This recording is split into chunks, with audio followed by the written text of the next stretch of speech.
Okay, bud, this is video number 2. We're going to go through this just from the back of the rifle forward so we cover every component and part for you. So here we got the buttstock and the butt plate.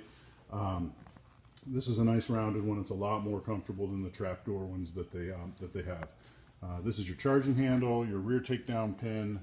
Your rear takedown pin is here. Your safety selector and fire control group is here. Your grip stock. This is a Velocity Tactics trigger. We'll talk about that if I haven't already. This is your bolt stop release. This is just the back arm of the mag catch, so you do nothing on this side with this gun. Obviously your scope, and we've got the elevation cap off. You can see the windage cap is on, so those are protectives for that, and it gives you your values there, which are at 100 yards. So 1 click equals 1/8 inch at 100 yards. This is a 2.5 by 10 power scope with dual illumination, and it has a mil-dot reticle. There's your charging handle. It's got a nice charging handle in it. It's NP3'd. So it'll work real nice for you and keep everything slick and lubed up. As you go forward, that's the heat sink on the barrel nut. That silver thing through there is your gas tube for the direct impingement gas system.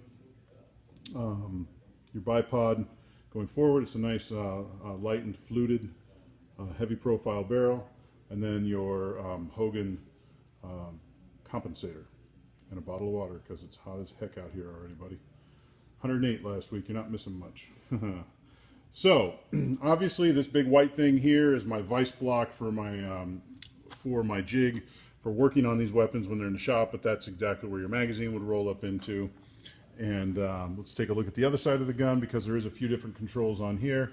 Now this big honking thing right here, this is called your forward assist. And sometimes what you could have happen, especially if it gets dry or something, is the bolt won't close all the way. This one wants to close. It's real positive. I've done some work to it. It's completely tuned, so you're really not going to have that problem. So it's been tuned to the point where it's hard to replicate that problem. But if you ever see this with a bullet in it where it's not quite all the way forward, or it's not all the way into battery as it would be called, or if it's got something here, you can take this button here and you can push it.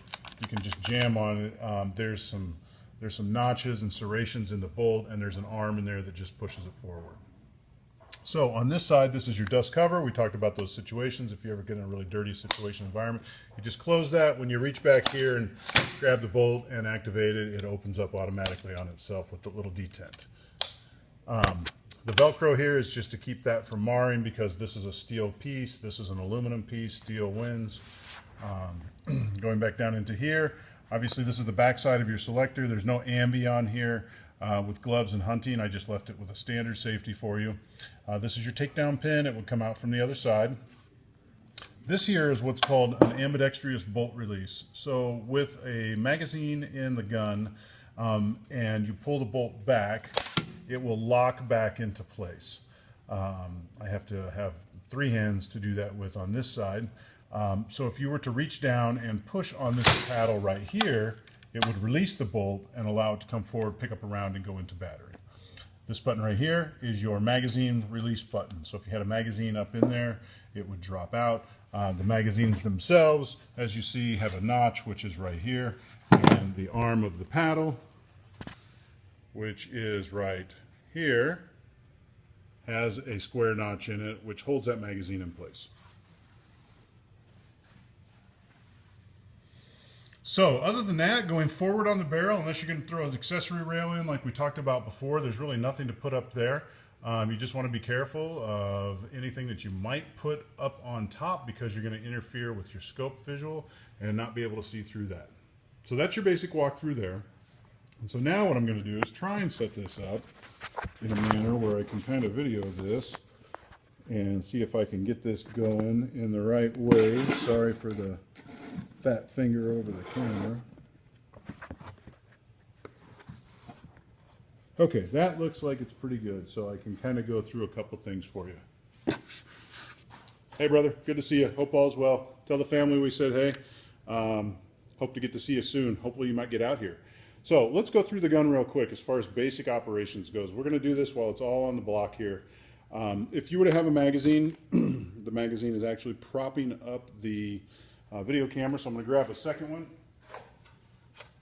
So you've got your trusty Magpul P-Mag right here, and you're at the range, and everything is safe, and you're looking forward, and you're loading your mag up into here, and then you get ready to load the weapon up. So first thing you would do is obviously you would have the weapon pointed in a safe direction. You would have it up off of here like this. You would grab this, and your magazine loaded would go into there, and you just want to give it a nice firm tap. Give it a pull, make sure that it's not going to fall out, especially with bullets in them. They get heavy when you get a loaded magazine. You've got a 10 round and a 20 round. So they won't want to seat up all the way sometimes, especially with the bolt forward. So just give that a good tap and make sure that it's in there. So that being that, we'll go through the rest of the drills with it on the block here. So you've got your mag in the gun, you're ready to rock and roll. This right here, again, is your charging handle. So again, this rifle has been tuned, so if anyone you're at the range with has an AR10, this rifle is probably going to be a lot tighter, a lot more rebounding, and a lot more positive as far as the return to battery on the bolt carrier group up here. So if you had a magazine in it and it was loaded and you were ready to start firing, what you would want to do is pull back on the charging handle all the way, let it go. Let the weapon and the recoil system, which is in this tube in here, do all of that work for you. So don't need to go like this, don't need to ride it back. There's timing involved with the springs, the weights, and everything else that relies upon the force of that spring pushing the bolt carrier group back into battery and fully engaging that into battery, again, so you never have to run into a situation where you're using your forward assist. After you would have a magazine inserted into the weapon, the charging handle pushed, a round loaded into the chamber. Now you have a weapon that is called locked and loaded.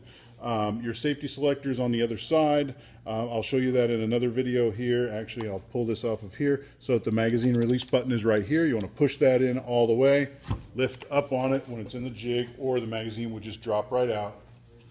But on this side, this is your safety selector. So the ear to the rear is safe.